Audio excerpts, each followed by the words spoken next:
Hey, welcome to the very first episode of this podcast, A Little Passionate. I'm your host, Brittany, and I'm so excited that you're here because today I'm going to be talking about why I am a little passionate about this podcast and how you can discover what you're passionate about too. But I think you need to learn a little bit more about me before we jump in. I'm a person who is passionate about everything. I've never been one to just feel meh about anything. I either absolutely love something or I hate it. And some of the things that I love include binge watching my comfort shows, the ones that you can just watch over and over again.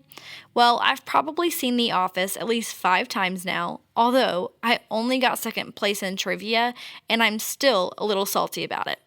I also love Parks and Rec. They're pretty much my go-to shows. I love drinking Dr. Pepper, although I will say I probably love it a little too much, so I'm trying to do better and drink more water.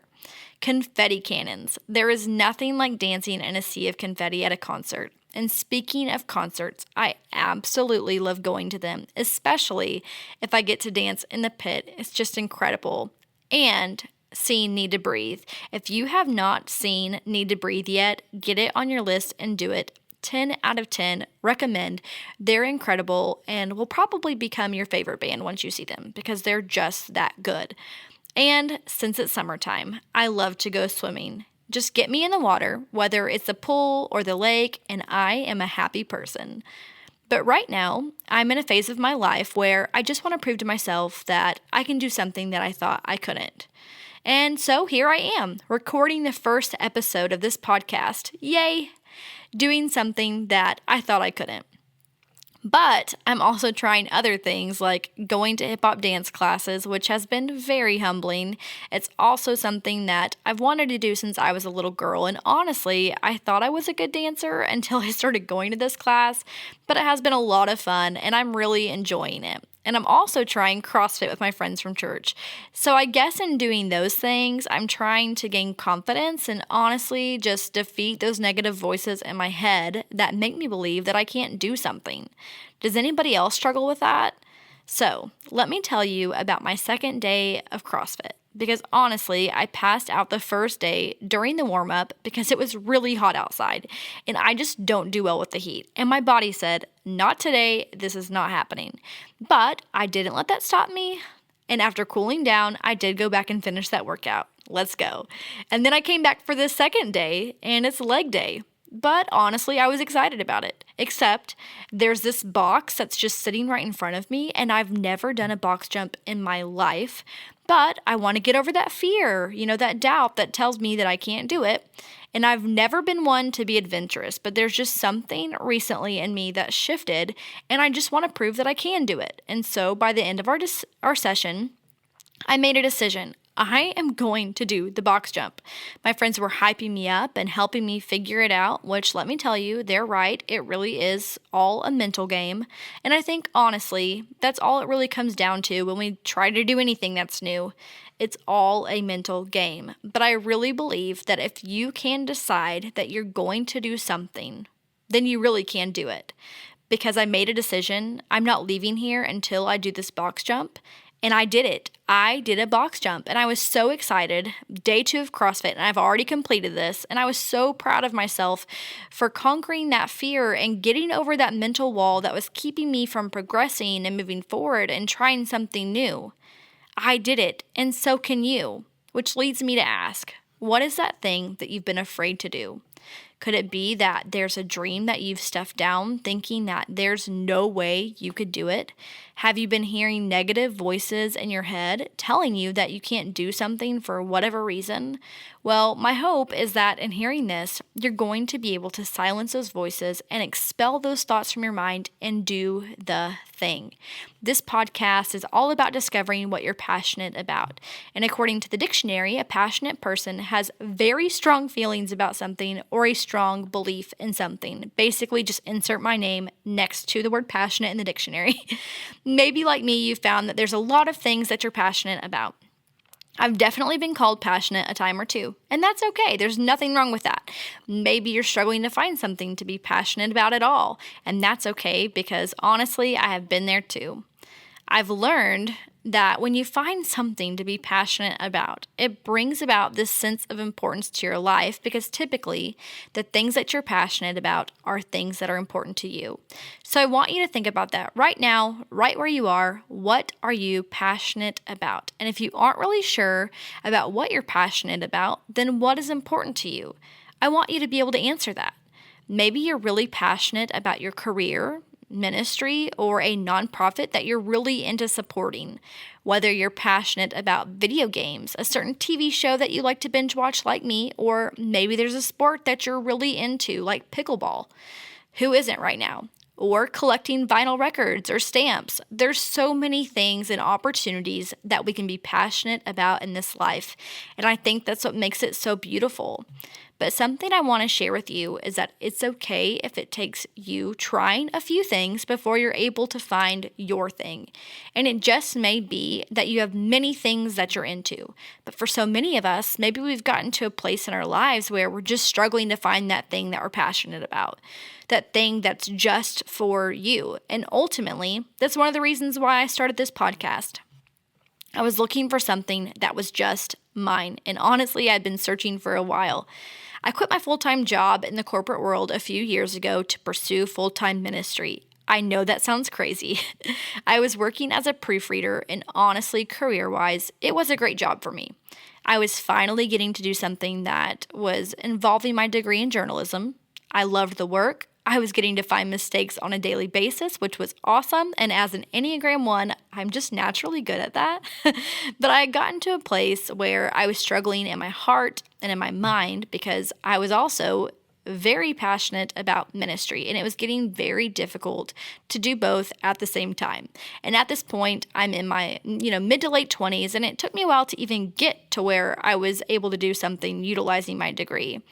But to be honest, whenever I was a little girl, I just wanted to be a preacher like my grandma Frida. Something in my heart was always tugging at me to do that. And I remember being a little girl in my grandma's living room and lining up all of my dolls and Barbies, and I'd step up on this little ladder with my children's Bible and preach to them. And I felt the call of God on my life to preach at the age of 13, which was something my grandma did a great job fostering. She gave me opportunities to start speaking and sharing testimonies and devotions, which led me to my first sermon, and the rest is history. I've been doing it ever since.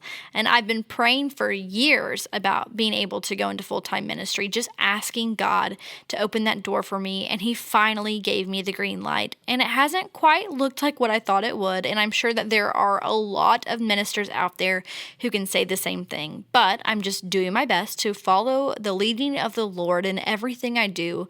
And one of those things is this podcast. And I think one of the biggest reasons why I'm so excited about being able to do this is that it's something that is just mine. It's for me. And it doesn't have a stamp of approval from the denomination that I minister in. It's not connected to my church or to my family. And did I mention I married into a ministry family? They're wonderful, but it has been really hard for me to just find something that feels like it's just mine, where I have this sense of self. And I think that for a lot of us, we're searching for that thing that's just for us that nobody else has.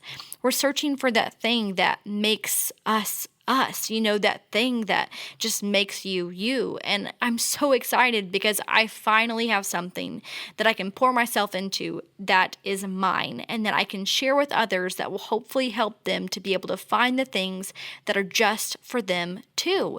And I'm so excited that I have found my outlet, and I hope that through this podcast, you can find yours too. Now, let me just say that while I am excited about being able to find something that is just for me, and that I hope that you can find something that is just for you, that there's also something so special about being able to do things that you and your family are both mutually passionate about. For our family, a lot of the things that we do really center on ministry. Me and my husband, we are in ministry together, but there's also other things that we like to experience together. We've been married for 11 years now, but the two things that we enjoy doing most, I would say, is going to a Marvel movie and going to concerts. And let me tell you, we are very passionate about both of those things, and we really enjoy doing them together. But let me just tell you how and passionate we are about these Marvel movies. We've gone to premiere nights that are usually at like 10 o'clock at night on a Thursday, or we're staying up for the release of the shows on Disney Plus. And because we're in the Central Time Zone, we're watching these, at like 2 a.m. But I'll never forget going to see Endgame. And everyone knows this is the penultimate movie. And if you're a Marvel nerd like me, you'll understand where I'm coming from. But we're at the premiere and I'm really into it. I'm cheering, clapping, crying, laughing, feeling all the things for all of my favorite characters in the Marvel Universe. And like I said, I'm really, really into it. So much to the point where I realized that I'm maybe a little too into it, and so by the end of the movie, I feel the need to apologize to the person sitting next to me, who is a complete stranger, and I apologize for being a hot mess, and they kind of just laugh it off, although I know that they're probably so annoyed with me. And then I see some friends from church that were also in the same theater. So we go and we talk to them, and I'm so excited and they're excited about, what we've just seen. And so we're theorizing about what's going to happen next in the MCU. We're just hanging out when my husband asks me, "Hey, what are you drinking?" And I'm like, "Oh, yeah, I'm, my Coke from earlier." And he's like, "Well, this is our cup in my hand." So guess whose cup I had? Yep, the stranger I had just apologized to. I was just trying to get away from them as fast as possible, and I guess I grabbed their cup on my way out. Talk about embarrassing. My face was beet red, and I just wanted to get out of there so fast and hide. So here's a fair warning for you. If you're going to sit by me at a Marvel movie premiere, I may accidentally drink out of your cup. I'm sorry. And I may be a lot, but hey, you're likely a Marvel nerd too if you're going to the premiere night with me. So there you have it. I have found that there are a lot of things that me and my husband enjoy doing together, and we love getting to spend time together. But there's also things that we really enjoy doing separately. And as much as I need time and space to be able to get cozy, read a good book, I need to allow space for him to play Fortnite. Let's be real. He enjoys playing video games. He's passionate about it, and it's okay for us to do things separately. I'm a better wife and a better person altogether when I've had time by myself. And one of the best ways that we can care for ourselves is by doing something that we're passionate about. However, I know that it can be a struggle to even figure out what that is, and that's why I felt led to do this podcast. Because I've struggled with anxiety and depression off and on for the past few years, and it has been so difficult to get out of that just struggle. But I finally broke free from it September of last year at the Belonging Co. conference. The whole conference was just life-changing for me. But while I was there, I heard a sermon from Tim Ross that was undoubtedly for me.